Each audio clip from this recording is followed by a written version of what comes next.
Something extraordinary is happening in the silver market right now, and I'm not talking about price movements or technical patterns. I'm talking about a structural failure that's been decades in the making, finally reaching its breaking point. In early December, something unprecedented occurred at the COMEX silver vaults. In just 4 days, over 60% of registered silver, the metal actually available for delivery, was claimed by contract holders demanding physical metal. 60%. In 4 days. Let me put that in perspective. The COMEX has operated for over 50 years, and we've never seen anything like this. This isn't normal market behavior. This is panic. But here's what makes this truly alarming. The COMEX didn't just experience a surge in delivery requests. The entire system experienced what they called a technical outage right as this was happening. Convenient timing, wouldn't you say? When the pressure builds and people start demanding their metal, suddenly the systems go dark. You can't make this up. Now, I want you to understand something fundamental about how the silver market actually works, because this is where the house of cards really reveals itself. For every ounce of physical silver that exists in COMEX vaults, there are estimated to be between 100 and 250 paper claims on that same ounce. Think about that. If you own a silver futures contract, you're essentially holding a claim ticket, but there are 99 to 249 other people holding claim tickets for that exact same bar of metal. This works fine as long as everyone plays along with the paper game. As long as most contract holders just roll their contracts forward or settle in cash, the system hums along. But what happens when people start saying, "No, I don't want cash. I want my silver"? That's when you get December 2025. That's when you get 60% of available silver claimed in 4 days. That's when you get technical outages. The banking system has been running this game for decades. They've suppressed silver prices through massive short positions, creating an artificial ceiling that's kept this metal absurdly undervalued relative to its actual supply and demand fundamentals. And they've gotten away with it because the system was never stress tested. Until now. Let me walk you through what's actually happening beneath the surface, because this goes so much deeper than most people realize. The silver market isn't just experiencing a supply squeeze. It's experiencing a crisis of confidence in paper claims versus physical metal. And that distinction is everything. You see, the bullion banks, the major players who make markets in precious metals, have been operating under an assumption that's now proving catastrophically wrong. They assumed that physical demand would remain relatively stable and predictable. They assumed that most market participants would continue accepting paper settlements. They assumed that the ratio of paper claims to physical metal could remain at extreme levels indefinitely. Every single one of those assumptions is now being challenged simultaneously. The physical silver market has been in deficit for 5 consecutive years. That means global demand has exceeded newly mined supply every single year since 2020. Where's the shortfall being made up? From above-ground stockpiles, from existing inventories, from the very vaults that are now being drained at unprecedented rates. This isn't sustainable, and everyone in the industry knows it. But here's where it gets really interesting.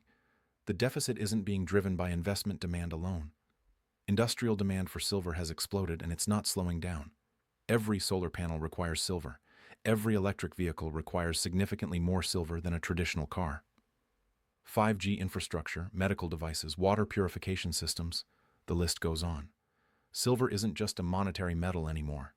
It's become absolutely critical to the technological infrastructure of modern civilization. The Silver Institute projects that industrial demand will continue growing across key technology sectors over the next 5 years. Solar panel production alone is consuming silver at rates that would have seemed impossible a decade ago. And here's the kicker. This demand is inelastic.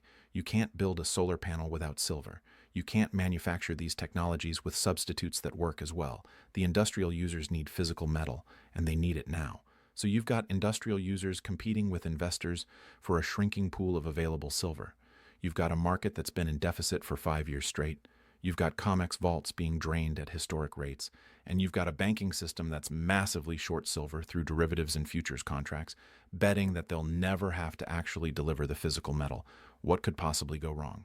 Let me tell you about something that happened in the nickel market in early 2022, because it's a perfect preview of what's coming for silver. The London Metal Exchange had to halt nickel trading and actually canceled trades after prices went absolutely parabolic. Why? Because a major Chinese producer had massive short positions and couldn't deliver the physical metal. The entire market seized up. Trades that had already been executed were retroactively canceled. The exchange literally rewrote the rules mid-game to save certain participants from catastrophic losses. Now, the silver market is exponentially larger and more important than nickel, but the structural problems are remarkably similar. You've got concentrated short positions held by a small number of banks. You've got a growing gap between paper claims and physical availability. You've got increasing delivery demands that the system wasn't designed to handle. The nickel crisis was a warning shot. Silver could be the main event. And the banks know this. That's why you're seeing increasingly desperate measures to manage the situation. The technical outages at COMEX, the manipulation of lease rates to discourage physical delivery, the coordinated short selling to suppress price spikes. These aren't normal market operations. These are the actions of institutions trying to prevent a systemic failure. Here's something most people don't understand about silver lease rates. When you see silver lease rates spike, and they've been hitting levels not seen in years, that's telling you something critical about physical availability. Lease rates represent the cost of borrowing physical silver. When those rates surge, it means physical metal is scarce and in high demand. It means the people who have silver don't want to lend it out, even at elevated rates, because they're not confident they'll get it back. In October 2025, global silver markets experienced what industry insiders described as turmoil due to soaring lease rates. Refiners were struggling to source physical metal. The spread between paper prices and physical premiums widened dramatically. This is what a market under severe stress looks like. This is what happens when the paper game starts breaking down. Now let's talk about what this means for the banking system, because that's where the real danger lies. The major bullion banks aren't just market makers in silver. They're deeply interconnected with the broader financial system through derivatives, swaps, and complex financial instruments that most people have never heard of. Their silver positions aren't isolated bets. They're part of a massive web of interconnected risk.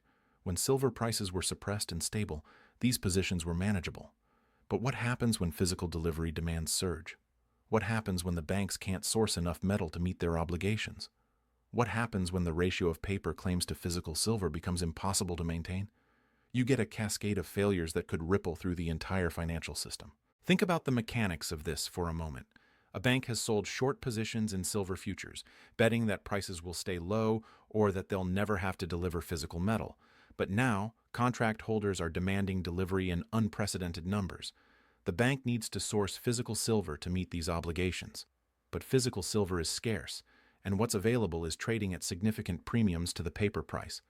The bank is forced to buy physical metal at elevated prices to cover short positions they sold at much lower prices. That's a direct loss.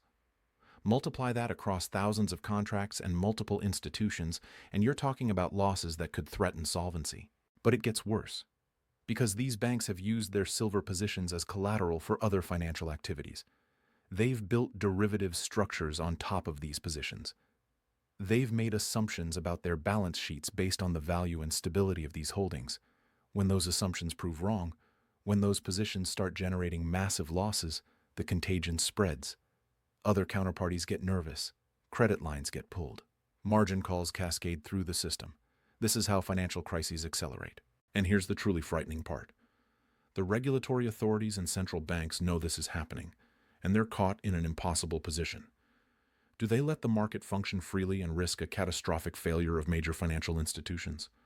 Or do they intervene to protect the banks, further eroding confidence in the integrity of markets and the value of paper claims? There's no good option here. Every choice leads to consequences that undermine the system in different ways. Let me paint you a picture of what a silver delivery failure would actually look like, because this isn't some abstract financial concept.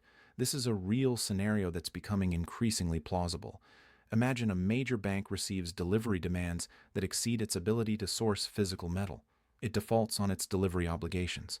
Suddenly, thousands of contract holders who thought they owned silver discover they're holding worthless paper. Confidence in the COMEX evaporates overnight. Everyone with silver contracts rushes to demand delivery simultaneously. The exchange is forced to halt trading or implement cash settlements at prices that bear no relationship to the actual value of physical metal. The paper price and physical price completely decouple. The entire price discovery mechanism breaks down. This isn't speculation. This is exactly what happened in the nickel market, just on a smaller scale. And the silver market has all the same structural vulnerabilities, amplified by the fact that silver is both a monetary metal and a critical industrial commodity. the stakes are exponentially higher. Now, I want to shift gears for a moment and talk about something that's relevant if you're thinking about how to protect yourself in this environment. If you're sitting on retirement accounts worth $100,000 or more, you might want to look into how gold IRAs work. I've put together a free guide that covers how you can get physical precious metals into your retirement account without triggering tax penalties. It's in the description below. Just something to consider given what we're seeing in these markets, worth understanding your options. But back to the crisis at hand, because we need to talk about the timeline here. How long can the banks keep this game going? How long before the structural problems become impossible to paper over? The December vault drain suggests we're closer to the breaking point than most people realize. When 60% of available silver gets claimed in 4 days, that's not a normal market fluctuation. That's a system under extreme stress, possibly in the early stages of failure. And here's what makes this particularly dangerous. The banks can't simply produce more silver to meet demand. This isn't like printing currency or creating digital credits. Physical silver has to be mined, refined, and delivered. That process takes time. Global mine production is relatively inelastic in the short term. You can't just flip a switch and double silver output.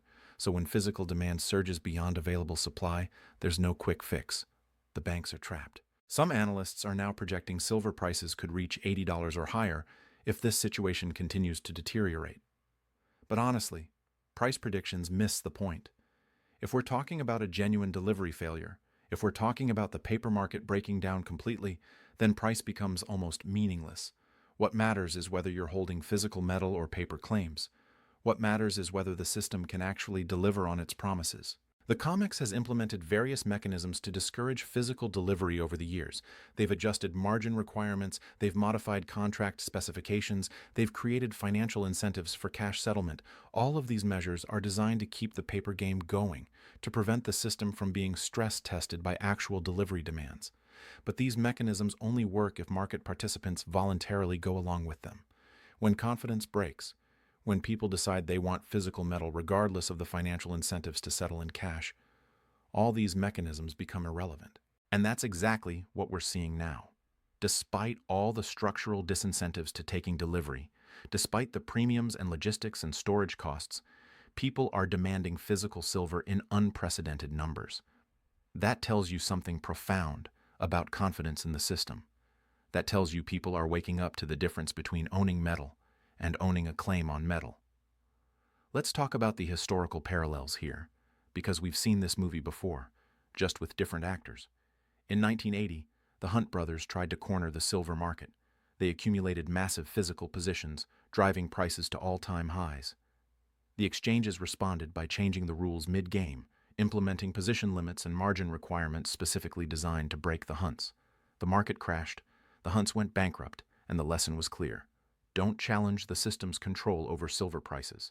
But here's the difference between 1980 and now. The Hunts were a small group of wealthy individuals trying to manipulate the market.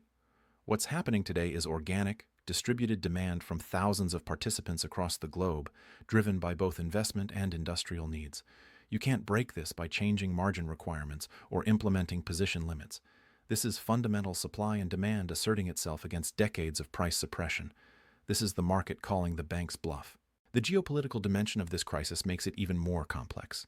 Central banks around the world, particularly in BRICS nations, have been accumulating gold at record rates. They're diversifying away from dollar-denominated assets, building reserves of physical precious metals as a hedge against currency debasement and geopolitical instability. While gold gets most of the attention, silver is part of this same dynamic. It's a monetary metal with thousands of years of history as a store of value. And it's currently trading at a gold-to-silver ratio that's historically extreme, suggesting silver is dramatically undervalued relative to gold. If central banks and sovereign wealth funds start accumulating silver the way they've been accumulating gold, the physical market could face demand that completely overwhelms available supply. We're talking about entities with effectively unlimited purchasing power, competing for a metal that's already in deficit. The implications are staggering. The industrial demand story deserves more attention because this is what makes silver unique among precious metals. Gold is primarily a monetary metal and a store of value. Silver is both a monetary metal and an irreplaceable industrial commodity. That dual nature creates demand dynamics that gold doesn't face. When you combine investment demand with inelastic industrial demand, you get a market that's fundamentally different from other precious metals. Consider the solar panel industry alone. The global push toward renewable energy means solar installations are growing exponentially. Each solar panel requires silver for its photovoltaic cells. There's no substitute that works as well. As solar deployment accelerates, silver consumption from this single industry could absorb a significant portion of global mine production. Add in electric vehicles, 5G infrastructure, medical applications, and all the other industrial uses, and you start to understand why the deficit keeps growing year after year. The banks betting against silver through short positions are essentially betting that industrial demand will slow, that investment demand will remain subdued, and that the paper market will continue functioning as it always has. Every one of those bets is looking increasingly wrong. Industrial demand is accelerating, not slowing. Investment demand is surging as people lose confidence in fiat currencies and seek hard assets, and the paper market is showing signs of severe stress, possibly approaching failure. What happens next depends on how quickly the situation deteriorates and how authorities respond. If the COMEX experiences a genuine delivery failure, if a major bank defaults on its silver obligations, we could see emergency measures that make the nickel market intervention look tame by comparison. Trading halts, forced cash settlements, retroactive rule changes, all designed to protect the institutions that created this mess in the first place. But here's the problem with that approach. Every intervention that protects the banks further erodes confidence in the integrity of markets. Every time the rules get changed to prevent losses for well-connected institutions, more people decide they'd rather hold physical metal than trust the system. The interventions designed to prevent crisis actually accelerate the loss of confidence that makes crisis inevitable. We're watching a slow-motion train wreck, and the engineers are frantically trying to stop it by rewriting the laws of physics. It's not going to work. The fundamental imbalance between paper claims and physical availability can't be resolved through regulatory intervention or market manipulation. At some point, reality asserts itself. At some point, the gap between what the system promises and what it can actually deliver becomes impossible to hide. The December vault drain might be remembered as the moment when the silver market's structural problems became undeniable. 60% of registered silver claimed in 4 days isn't a statistic you can explain away. It's not a temporary anomaly or a technical glitch. It's evidence of a system under extreme stress, possibly in the early stages of failure, and the technical outage that coincided with this event? That's not reassuring. That's terrifying, because it suggests the authorities are already resorting to desperate measures to manage a situation that's spiraling out of control. Here's what you need to understand about systemic risk in financial markets. Failures don't happen gradually. They happen suddenly, after long periods of apparent stability. The system looks fine, looks manageable, right up until the moment it doesn't. The warning signs are there for those paying attention. The vault drains, the lease rate spikes, the delivery demands, the technical outages. But most people won't recognize the danger until it's too late, until the crisis is already unfolding. The silver market has been operating on borrowed time for years, sustained by the assumption that paper claims would remain acceptable substitutes for physical metal. That assumption is breaking down. The December events suggest we're entering a new phase, where the gap between paper and physical becomes impossible to ignore, where delivery demands exceed the system's capacity to fulfill them, where the bank's short positions become existential threats rather than profitable trades. And this isn't just about silver prices or investment returns. This is about the integrity of financial markets, about whether the system can actually deliver on its promises, about whether paper claims represent real assets or just empty promises. When that confidence breaks, when people stop trusting that their contracts and certificates represent actual metal, the consequences ripple far beyond the silver market itself. The banking system has built a house of cards, and silver might be the card that brings it all down. Not because silver is the largest market or the most important commodity, but because it's the market where the gap between paper claims and physical reality has become most extreme, most unsustainable, most obviously fraudulent.